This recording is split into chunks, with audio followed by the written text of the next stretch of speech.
Han pasado 463 años de la fundación de San Juan, pero ¿por qué aquí? ¿Por qué en lo que hoy conocemos como Concepción? Eso es lo que vamos a tratar de conocer a lo largo de este trabajo, pero primero decirles que las órdenes para la fundación de San Juan vinieron desde Mendoza, tomando distancias en grados y minutos del lugar que se quería, y cayó justo aquí, aun cuando Juan Jufré naturalmente venía de Chile y pasó por distintos lugares naturalmente importantes hoy en la provincia de San Juan, como el propio Valle Fértil. Allí incluso pararon para descansar. Pero la orden estaba aquí, en este lugar, a tantos kilómetros hoy, con términos de hoy, de Mendoza, y a tantos metros del río que estaba al norte de este lugar. El capitán Juan Jufré de Loaiza y Montesa venía del pueblo de Medina de Río Seco, en Castilla la Vieja, hoy Castilla y León, en España, y bueno, sus ideas eran otras. Nunca imaginó que iba a terminar pasando la historia por todo esto. Los pueblos originarios, a los que hay que respetar naturalmente siempre en este tema, no quieren que se hable de celebración, sino de conmemoración, como debe ser, porque para ellos no hay nada que celebrar. Se vino a tomar estas tierras que pertenecían a los huarpes.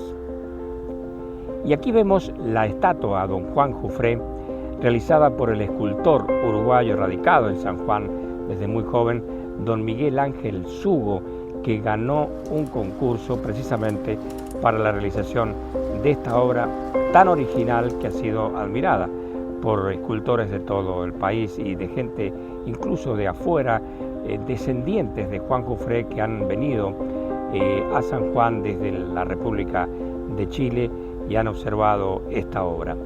Mientras tanto, lo que hay que decir también, que se ha discutido muchas veces entre historiadores si realmente se fundó aquí o en la Plaza 25 de Mayo.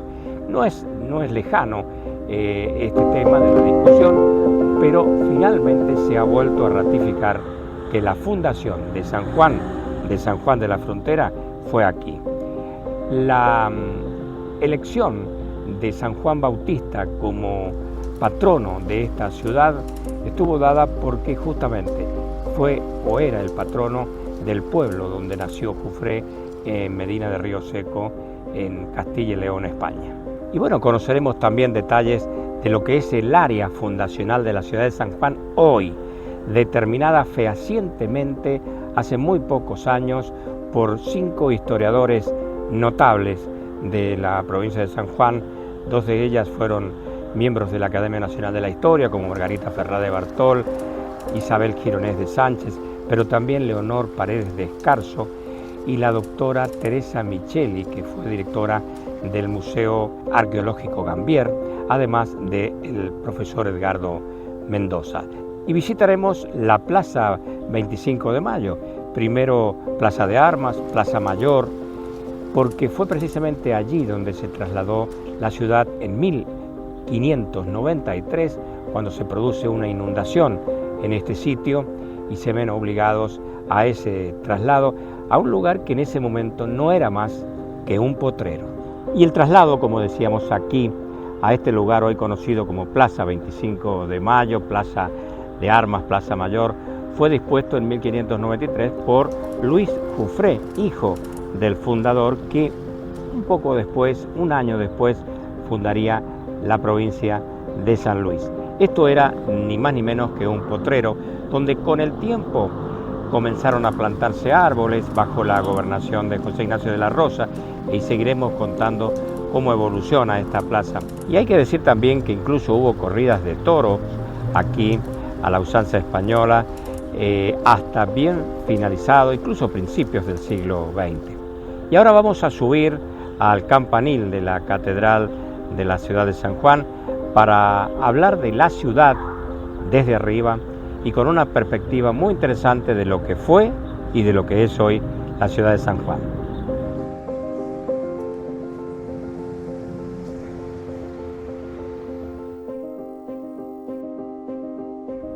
Y ya nos encontramos en la cima del campanil de la catedral a unos 51 metros, donde podemos observar esta ciudad absolutamente moderna que se reconstruyó tras el terremoto de 1944 y que dejó atrás una serie de construcciones, de edificios que tenían una gran gravitación en la provincia, como eran la Casa de Gobierno, el Poder Legislativo, el Poder Judicial, en cada una de sus dependencias sobre calle General Hacha. Sí, la Plaza 25 de Mayo, de aquel potrero que comenzó llamándose Plaza de Armas, Plaza Mayor y luego Plaza 25 de Mayo, a esta plaza que hoy vemos con gran placer desde las alturas de la ciudad de San Juan. Y claro, aquí creció San Juan y esta plaza y su alrededor fueron testigos de todos los procesos históricos que protagonizaron la lucha por la independencia y posteriormente hasta 1953 con la Constitución para la naciente República Argentina. Y aquí partió de esta misma plaza que ustedes están viendo la columna del ejército sanmartiniano al mando del entonces comandante Cabot en 1817. Y en torno a esta plaza estaba, previo al terremoto de 44, la Casa de Gobierno en el lado oeste, el Club Social, la Casa España, teatros, la Iglesia Catedral, el Palacio Episcopal e Iglesia de Santo Domingo en las cercanías. Y tras el terremoto, San Juan fue creciendo cada día más hasta transformarse en esta ciudad que vemos hoy. Y ahora nos encontramos en el acceso al Museo de la Historia Urbana de la Municipalidad de la ciudad de San Juan, donde se muestra gran parte de lo que fue la ciudad de San Juan, de la frontera antes del terremoto de 1944 y después del terremoto con la obra del arquitecto Pastor. Y asimismo un cuadro, una obra pictórica, la única existente sobre el momento de la fundación. Y en este museo se encuentra el único cuadro, la única obra pictórica que se refiere al momento de la fundación en aquel 13 de junio de 1562, donde se observa la interpretación que se hace de Juan Jufré y de su segundo, don Juan Eugenio de Mallea, además de los españoles que le acompañaron desde Chile también al fundador. Pero vemos ahí una estaca, una especie de estaca, o que algunos historiadores le llaman una cruz que se impuso al momento de la fundación, pero ese lugar exacto no se conoce hasta el día de hoy en la provincia de San Juan. Por eso estamos hablando de Concepción como lugar de fundación, pero no del lugar exacto donde se produjo ese acto.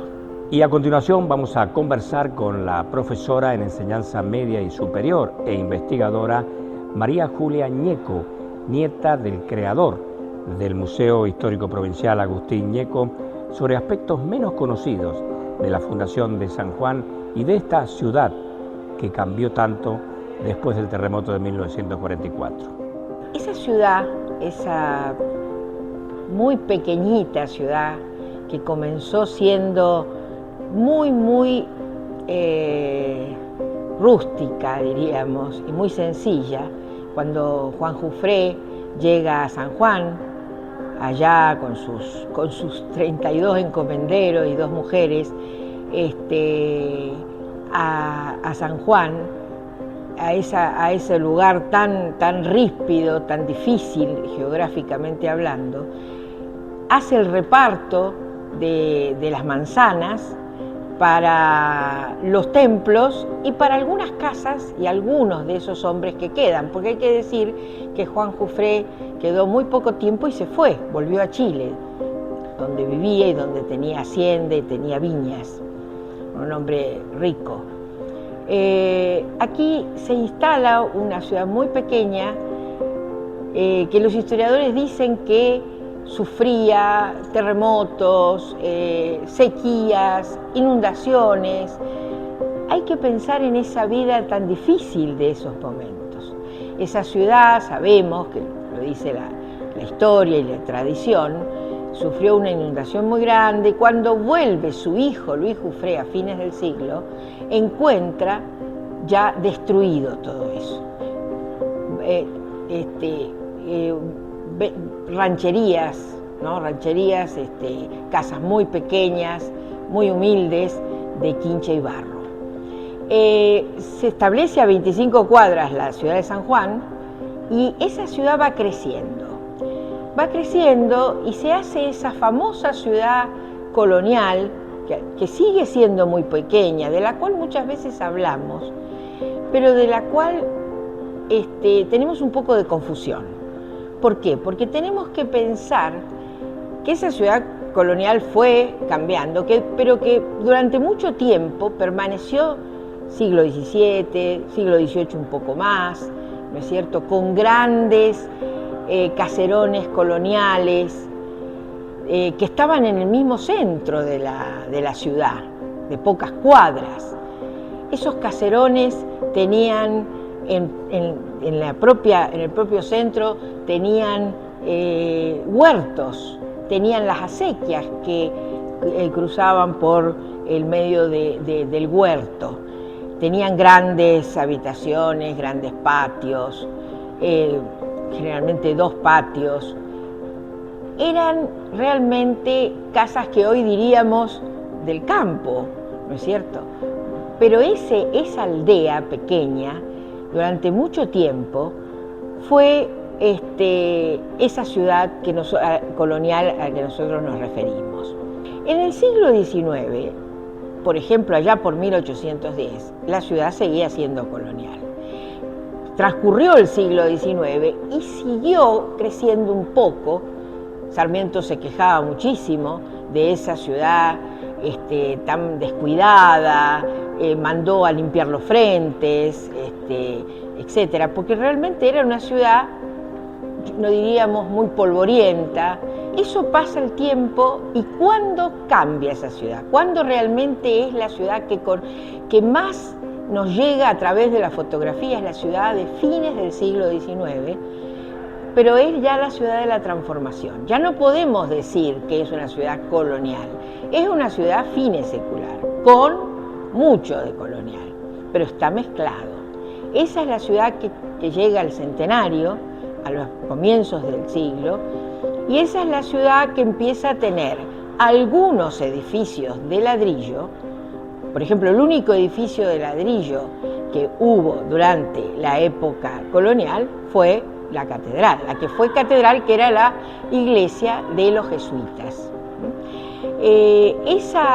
Empiezan a haber algunas casas de ladrillos y empiezan los 2 pisos, porque la ciudad nuestra fue siempre una ciudad chata. Nos animamos a los pisos muy entrado ya el siglo XX y las normas antisísmicas. Pero esa ciudad empieza a crecer un poco hacia arriba en fines del siglo XIX, en la ciudad de la transformación, cuando San Juan empieza a cambiar. ¿Por qué? Porque empieza la revolución económica, llegan los inmigrantes, llega el ferrocarril y todo se empieza a desarrollar. Agustín Ñeco hizo una obra de avanzada porque, si bien es cierto, él fue un habitante de fines del siglo XIX, del último tercio del siglo XIX, él conoce las construcciones antiguas que todavía habían en ese San Juan. Y él se apasiona cuando llega a la fotografía y entonces registra esos caserones, esas casas, esos elementos que caracterizaban la construcción de esa época, dejando plasmado un archivo maravilloso, único en San Juan. Pero además tiene otra característica. Como él amaba todo el pasado, él no puede quedarse y conservar casas, pero sí conserva los elementos característicos de la construcción colonial. Entonces, el Museo Histórico Provincial, que alberga parte de esa colección que él hizo, tiene una gran cantidad de elementos que son también únicos en San Juan, porque hacen a esa verdadera historia colonial que lamentablemente por este cambio y cuestiones del tiempo, que las cosas van asumándose, tenemos un poco confundida. Me gustaría decir que hay un problema que ha surgido hace poco acerca de si la fundación se hizo en el pueblo viejo, que todos queremos tanto y todos hablamos de ese pueblo viejo, es como una cosa muy entrañable, y estas que son muy lícitas, estas nuevas posturas de la arqueología, porque eso es la historia es un continuo cambio a medida que van surgiendo la documentación. Pero aquella idea que tuvieron nuestros historiadores primeros y aquella idea que quedó en el pueblo es muy cara a nuestro pueblo, entonces va a quedar y está bien que sea así, porque es algo entrañable ese pueblo de Concepción. Si la arqueología algún día demuestra con investigaciones que realmente hubo un asentamiento un solo asentamiento en lo que hoy es la ciudad, o sea, donde está la Plaza 25, bueno, tendremos aquel pueblo entrañable que era para la historia el primer lugar, y tendremos este nuevo descubrimiento. Muchas gracias. No, por favor. Hemos hablado de la fundación de San Juan, de los distintos sitios que figuran en la historia y que estuvieron ligados a ese momento. Se lo conté por el 13.